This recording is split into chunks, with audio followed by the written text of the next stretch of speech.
Tudo bem? Bom ter você aqui. Eu queria continuar conversando, refletindo sobre esse tema, ringue virtual. E aqui eu quero ser bem sincero com você, que quando a gente pensou nesse tema, o pessoal da comunicação, a equipe pastoral, eu jamais poderia imaginar um cenário como esse que nós vivemos nessa última semana, não é verdade? Porque esse é o tema da vez. Parece que esse local de embate que é a internet, nesses últimos dias, nessas últimas semanas, isso piorou, isso se acentuou, essa luta através dos teclados, possa ser do seu notebook, do seu computador e principalmente do seu celular, esse embate ideológico que todos nós estamos vivendo nesses últimos dias, que eu preciso também refletir sobre isso, tem causado até um mal-estar nas pessoas. Eu converso com algumas delas, hoje mesmo, depois da mensagem do culto da manhã, a sensação que eu tenho é que há um grupo muito grande de pessoas cansadas desse embate, desse ringue virtual. Não só porque isso se dá dentro de um ambiente virtual, mas é porque isso invadiu os grupos de WhatsApp das famílias e, consequentemente, isso está prejudicando relações familiares. Pessoas comuns, que nem muitas das vezes são usuárias assíduas da internet, elas estão vivendo consequências nas suas relações desse local de discussão. Hoje tudo se transforma em briga e discussão.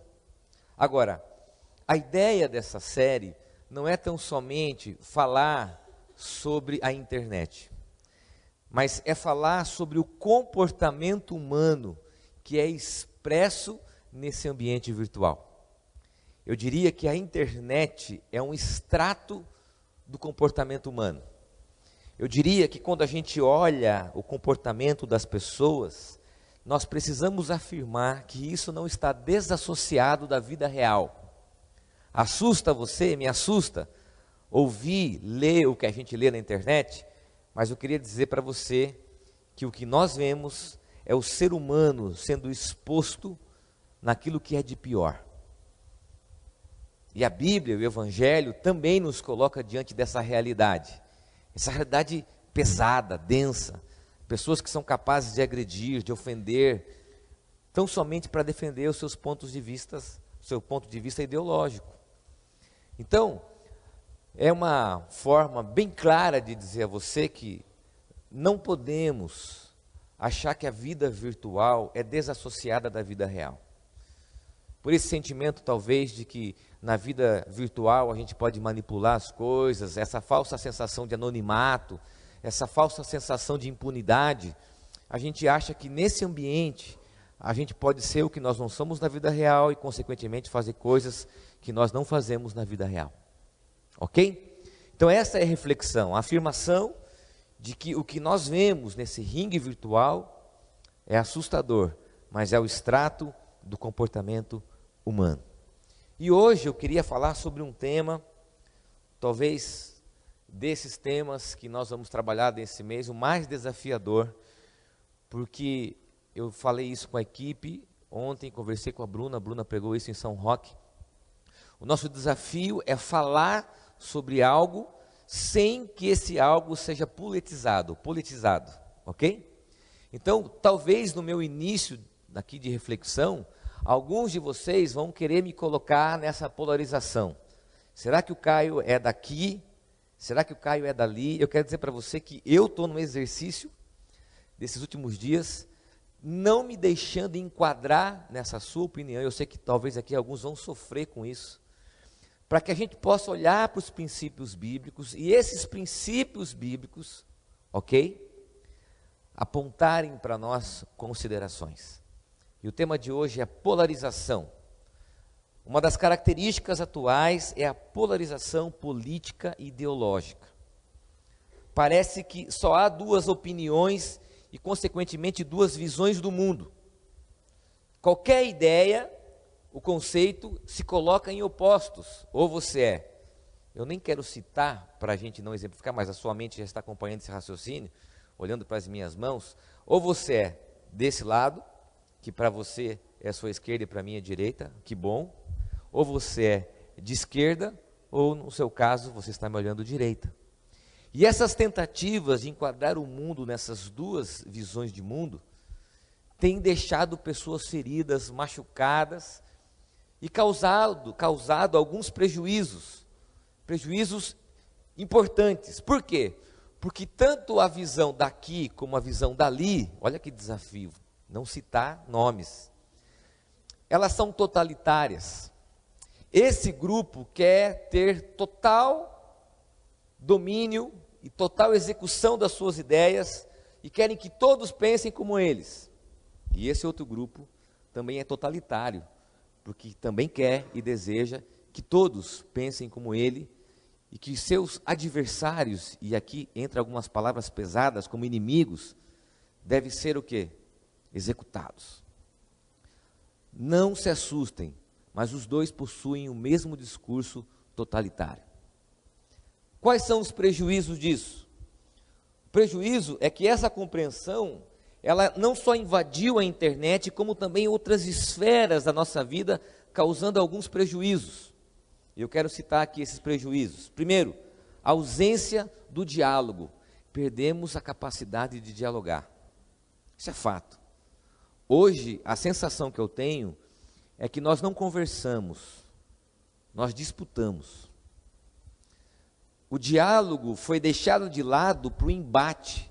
Eu converso com alguém não para conscientizá-lo, mas para defender a minha ideia, e a minha ideia nesse discurso ganhe, e eu saia vitorioso, independentemente de qual posição ideológica. O segundo prejuízo é o estabelecimento de preconceitos. Eu já estabeleci que esse tipo de grupo pensa assim, e a mínima opinião dele, às vezes você tem 10 itens, e ele pensa diferente de você de um item, você já estabelece um preconceito de encaixá-lo nesse rótulo, constrói um muro. E uma das coisas que eu pensei essa semana, que faz a gente refletir, quem conhece um pouco a história, acompanhou ali a Guerra Fria, final da década de 70, e início dos anos 80, e alguns países tiveram que construir muros, separações, entre visões ideológicas do mundo. Não é isso? A Alemanha talvez seja um exemplo disso, Alemanha Ocidental, Oriental, Coreia do Sul, Coreia do Norte. A sensação que eu tenho é que hoje não existe um muro físico, mas existe um muro ideológico separando pessoas, famílias, relacionamentos, e que isso está aumentando, esse preconceito em relação ao outro, e a radicalização de qualquer assunto. Você começa falando sobre natureza, você está num ambiente familiar, de repente, sem que ninguém perceba, estão discutindo política. Mas não é uma discussão saudável, é uma discussão intensa, agressiva, jocosa, com preconceito, com agressão, com taxações morais. Hoje qualquer lazer faz com que a gente se coloque diante da radicalização de qualquer assunto. Você e eu, a cultura em que nós vivemos, se radicalizou por causa desse ambiente polarizado. Agora, o último prejuízo disso é que nesse movimento da polarização, consequentemente, é um distanciamento de quem pensa diferente de nós. Talvez seja um dos prejuízos que tem mais afetado os relacionamentos familiares. É você se distanciar, você se desconectar de quem pensa diferente de você. É construir esse muro, separar famílias como foram separadas na década de 80 e que estão às vezes separadas até hoje, no caso da Coreia, por causa de posições ideológicas e de muitas bandeiras que não são nossas, muitas das vezes. Então a reflexão aqui é para que a gente pense no prejuízo dessa polarização, nesses embates que surgem de palavras como adversário, inimigo, e do uso desse binômio, bem ou mal. Quem está de um lado refere-se como sendo do bem, quem está do outro é referido como o mal. Nós vivemos hoje uma guerra entre bem e o mal. Só que para um, ele é o bem, e para outro, ele é o bem. como que nós ficamos diante desse contexto?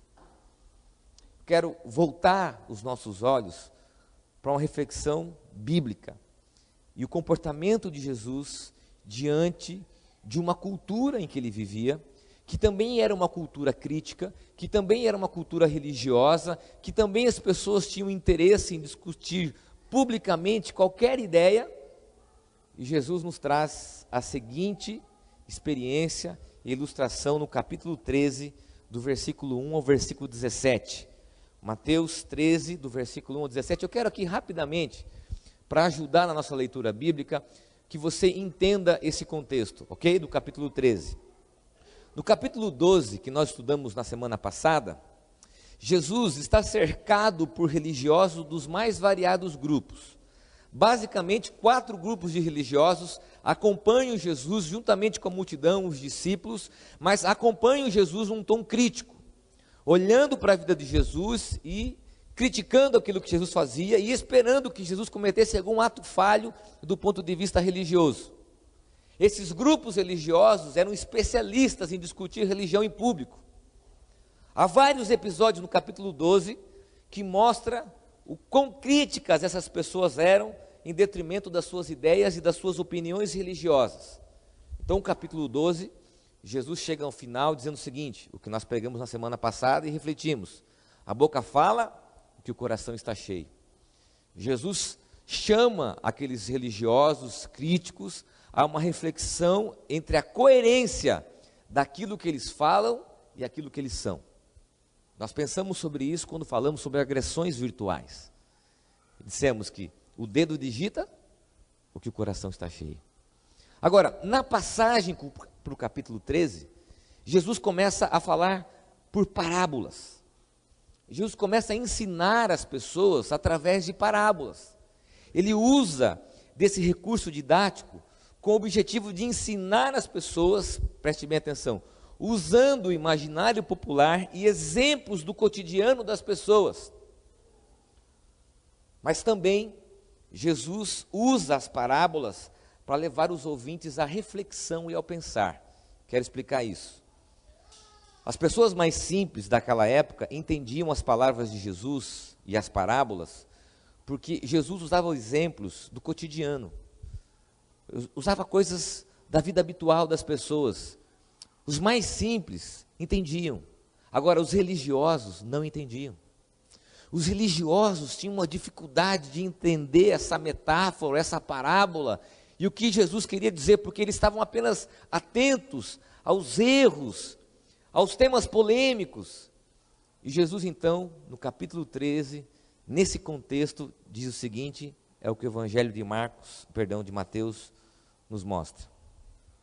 Naquele mesmo dia, Jesus saiu de casa, foi para a beira do lago da Galileia. Sentou-se ali e começou a ensinar. A multidão que se juntou em volta dele era tão grande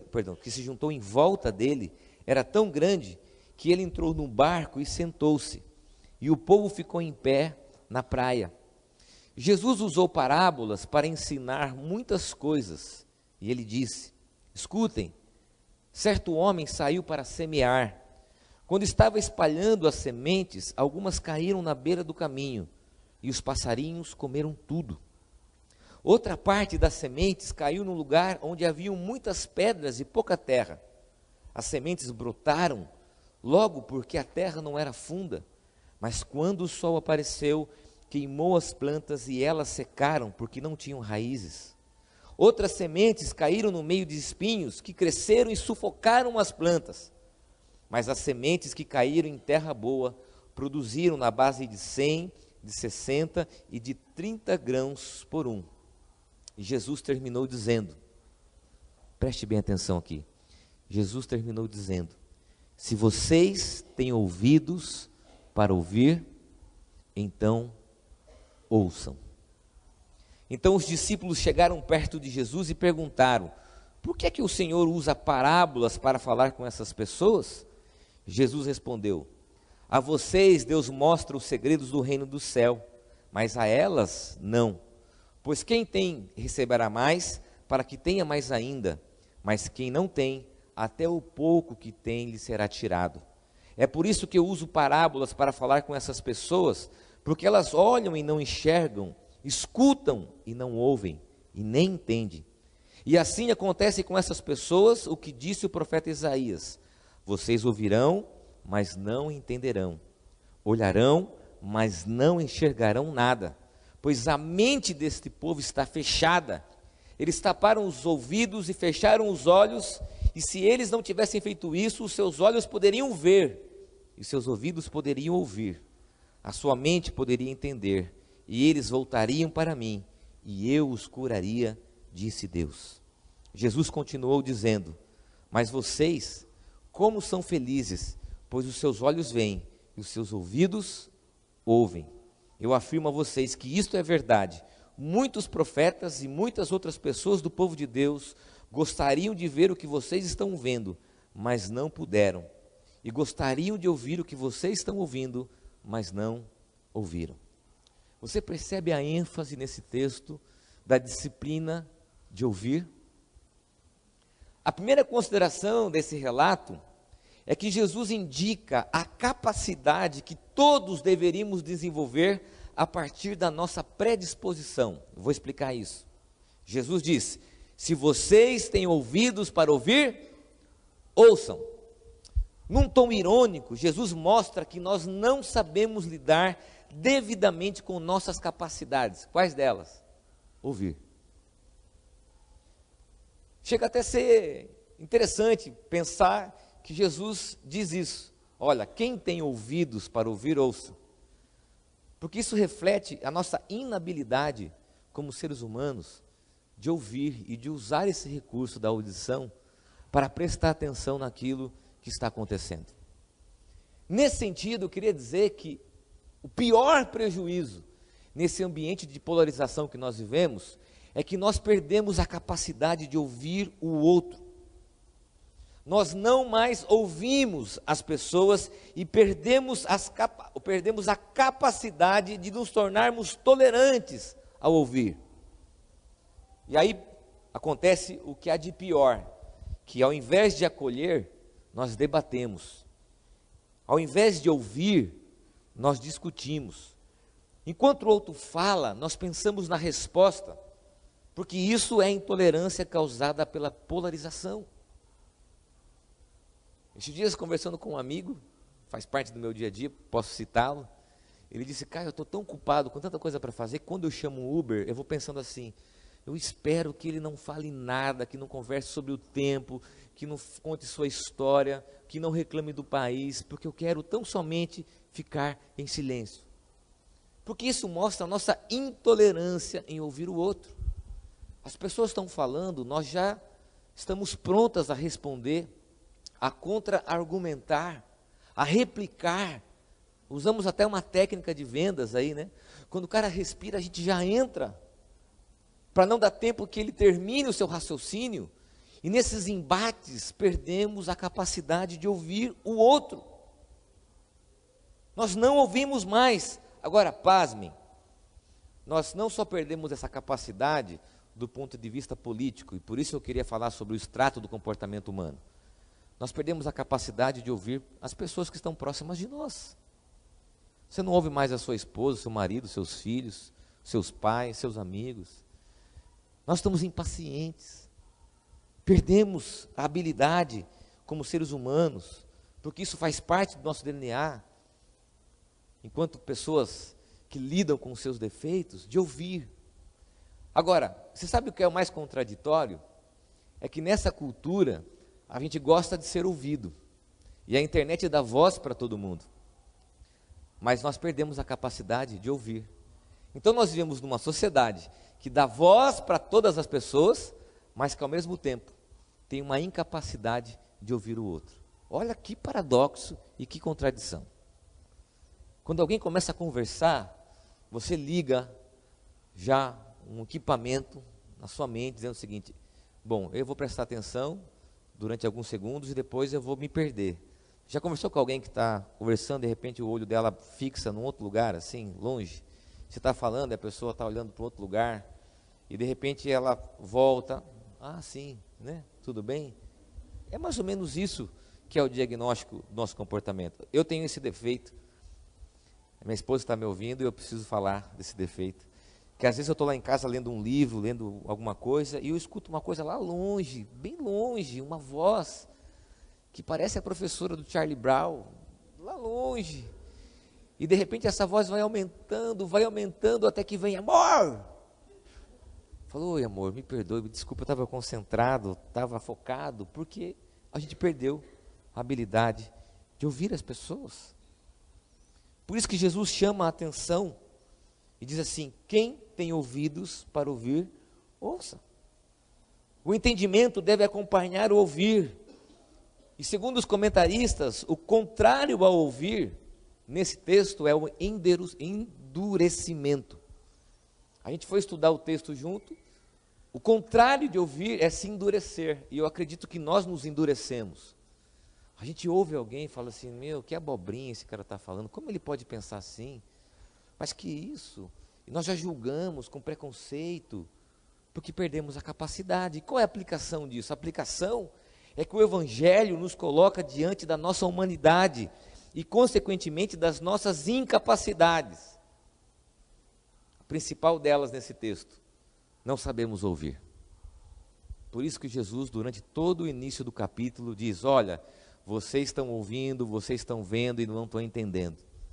Vocês estão ouvindo.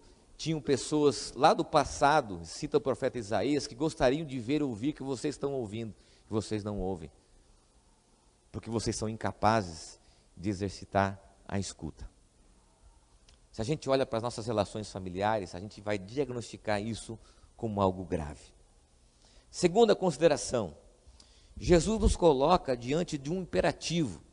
Logo após essa condicional de usarmos a nossa capacidade, Jesus diz: ouça, ouça, nos colocando diante de uma disciplina espiritual. Por quê? Porque a comunhão com Ele precisava da audição das pessoas. Isso me faz pensar de que os litígios e conflitos acontecem quando eu não ouço e quando eu não sou ouvido também. Os relacionamentos se desmoronam por causa da incapacidade de ouvirmos os outros. Nós fechamos a nossa visão de mundo, radicalizamos, temos uma teimosia, e Jesus diz: ouça, ouça, ouça. Há uma frase do Bonhoeffer que diz assim: assim como o amor a Deus começa com ouvir a sua palavra, também o princípio do amor aos irmãos é aprender a ouvi-los. É o grande desafio de um casamento, ouvir. O grande desafio de uma relação familiar, quando os pais envelhecem, ouvi-los. Um grande desafio das relações afetivas, pautadas pela amizade, no ambiente de trabalho, no ambiente virtual, ouvirmos. Porque nós somos pessoas inquietas, e Jesus nos chama a ouvir. Meu professor de psicologia dizia o seguinte, para nós pastores: se você não sabe ouvir, você não sabe acolher. E se você não sabe acolher, você não pode ajudar. O que nós queremos?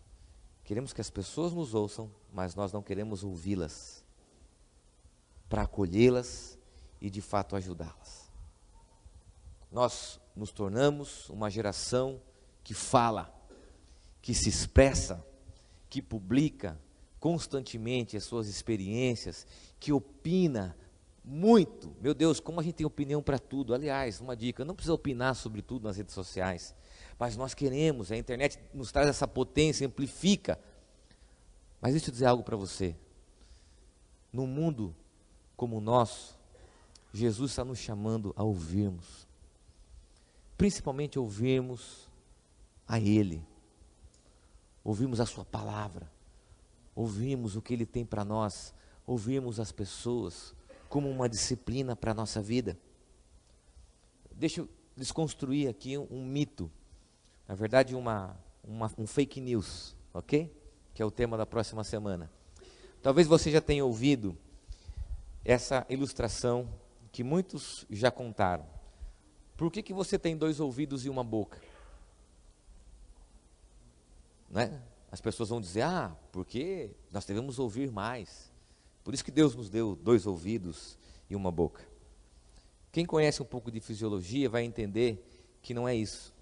Embora um segundo ouvido, temos 2 ouvidos, aumente um pouco a nossa capacidade, ainda que mínima, 2 ouvidos servem para nos trazer noção espacial.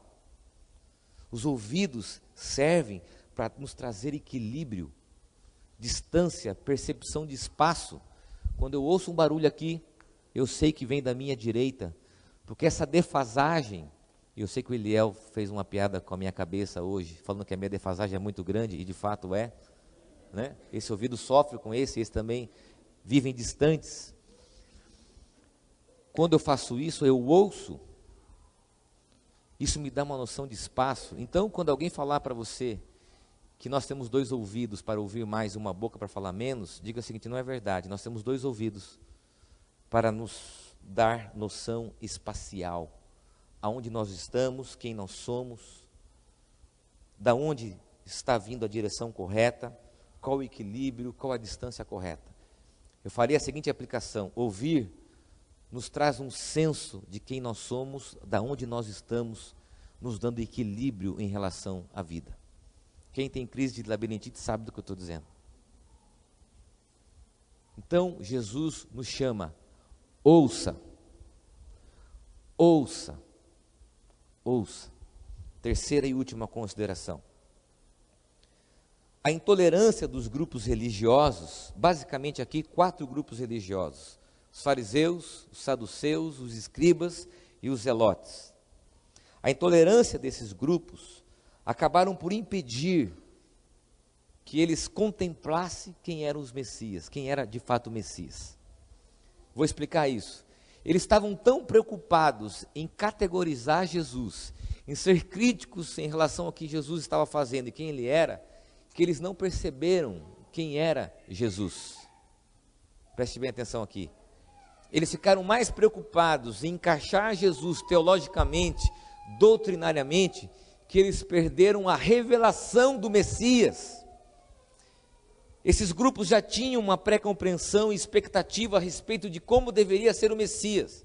E isso impedia de reconhecer quem era Jesus. E a polarização, ela constrói um muro em relação às pessoas que nos cegam, ao ponto de não nos permitir enxergar nas outras pessoas coisas boas. Os religiosos eram intolerantes, polarizados, e não conseguiam identificar Jesus como Messias, estavam rígidos, intransigentes, ao ponto de não ouvirem, entenderem o que Jesus estava falando e ensinando. Por isso que Jesus, no final desse texto, vai dizer o seguinte, olha, quem entendeu a parábola é feliz, agora quem não entendeu, está preocupado aqui com seus preconceitos, você está perdendo um grande privilégio, porque os profetas e os nossos antepassados queriam ter a experiência que vocês têm. Isso me faz considerar que a intolerância tem como um dos prejuízos nos privar de coisas boas. Porque, sinceramente, e aqui é a minha opinião, olhar para a vida e achar que ela só tem 2 posicionamentos e respostas, é reduzir a vida a um discurso e a uma retórica. E a vida não é um discurso e uma retórica. Quando nós fazemos isso, nós perdemos muitas coisas belas e coisas boas em relação às pessoas. Quero contar aqui uma experiência pessoal e terminar concluindo com isso, para a gente pensar nessa questão de ouvir com o diferente.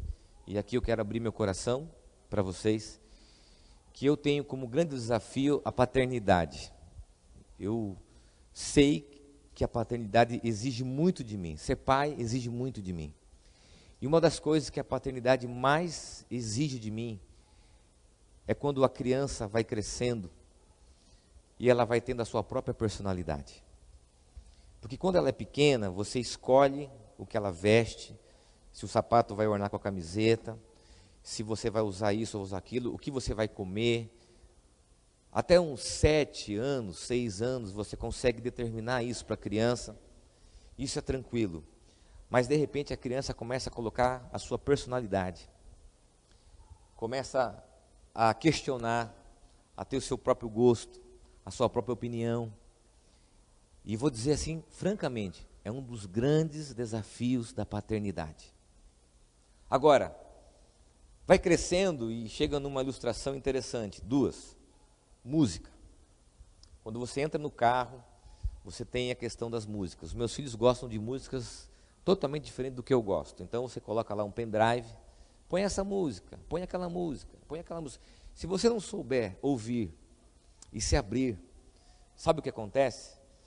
De uma forma rígida, eu digo, eu vou ouvir as minhas músicas, vocês ouçam a de vocês. Os filhos colocam fones de ouvido, há uma desconexão, um distanciamento, porque há uma rigidez e ninguém se ouve, perdemos o que é bom no outro. Qual que é o desafio? Ora eu ouço as músicas que eles ouvem, ora nós ouvimos as músicas que a minha esposa ouve, e ora eles ouvem a minha música, embora eu sempre perca nessa playlist. Mas o desafio é para que eu não construa um muro em relação a eles. Porque eu sei, se eu for rígido na minha convicção de que aquilo que eu ouço é o correto, do que aquilo que eu ouço é o melhor, eu vou me desconectar dos meus filhos. E é isso que tem acontecido dentro de muitos relacionamentos. Nós precisamos nos abrir e ouvir o outro. Eu já contei essa experiência aqui, quero contá-la novamente. Eu cresci e meu pai sempre nos levou para assistir o jogo do São Paulo. A época era boa, tá, gente? Não precisa fazer bullying, mas a época era boa. E meu pai, ele era tão certinho com o horário, tão sistemático, que nós íamos para o estádio, chegávamos antes da polícia militar. Exatamente isso. Antes da cavalaria. Chegamos lá, não tinha ninguém. Falei, pai, vai ter jogo mesmo? Sim, vai ter jogo. A gente entrava antes que todo mundo, o estádio ainda vazio, estava só os quero-quero lá no campo, e nós estávamos lá. Assistimos o jogo, terminava o jogo, meu pai falava o seguinte, vamos deixar sair todo mundo, e vamos sair por último. Além disso, meu pai sentava a gente sempre num lugar mais longe, mais distante, porque ele dizia o seguinte, vamos ficar aqui, porque se der briga, nós somos bem protegidos, bem distante, longe da torcida, vamos ficar sempre isolados. Então eu cresci pensando, claro, proteção do meu pai, cuidado do meu pai. Vieram os meus filhos, vamos assistir jogo do São Bento, que a fase de São Bento está melhor do que São Paulo. Vamos assistir jogo do São Bento. Aonde que eu levo meu filho? Lá na quina da arquibancada, lá no canto da arquibancada. Como que eu chego no estádio? Antes da polícia, antes das coisas, estou lá, antes que todo mundo, porque eu aprendi assim. Só que o meu filho é totalmente diferente de mim. Aí, num desses jogos que teve agora, no final do ano passado, nós estávamos assistindo, e o São Bento fez 1-0, fez 2-0, a torcida estava ali pulando. Meu filho, pai, vamos lá no meio da torcida, tinha um bandeirão. Eu falei, não, aqui se der uma briga, nós estamos distantes, nós estamos seguros. Exatamente isso. Pai, por favor, vamos lá. E o Lucas, não, pai, vamos lá. Vamos. Quando eu cheguei lá no meio da torcida, aquele bandeirão desceu, foi uma coisa maravilhosa. Torcida gritando, pulando, e de repente olha para o lado, o Theo está sem camiseta, balançando a camiseta, coisa que eu jamais faria, sou introspectivo. Olhei para ele e falei, com quem você aprendeu isso? E os meus filhos pulando, e eu me vi quebrando paradigmas pessoais que me serviram, importante como demonstração de afeto, de carinho, mas que se eu enrijecer e acreditar que a minha visão de mundo é correta, eu vou me desconectar deles, eu vou me distanciar deles. E esse é o desafio para você que não sabe ouvir, para você que se enrijeceu e polarizou nas suas opiniões. Quem tem ouvidos para ouvir, ouça. A vida é muito mais do que uma discussão política, ideológica, religiosa. E aquele grupo de religiosos perdeu o grande privilégio de ter a vida impactado pelo Messias. E aqui eu quero terminar com uma frase do Rubem Alves que diz assim: Deus é isto, a beleza que se ouve no silêncio. Daí a importância de saber ouvir os outros. A beleza mora lá também. Se a nossa natureza tem uma incapacidade de ouvir, somente o Evangelho de Jesus e as palavras de Jesus podem transformar a nossa natureza para nos dar a capacidade de ouvir. Somente em Cristo é a possibilidade de revermos quem nós somos, porque o amor nos constrange. E aquilo que Deus pode fazer comigo, com você, é mudar. E aqui eu quero pontuar: casamentos com dificuldade de comunicação não se ouvem. Qualquer assunto, briga. Filhos, pais, várias categorias da incapacidade de ouvirmos uns aos outros. Fruto dessa polarização, o Evangelho de Jesus é que pode transformar os nossos ouvidos para ouvir o mundo, ouvir as pessoas, as angústias, as dores, acolhê-las, e percebemos a revelação de Deus, e não deixarmos que o nosso senso crítico nos impeça de vivermos grandes coisas. Feche os teus olhos, eu quero orar com você.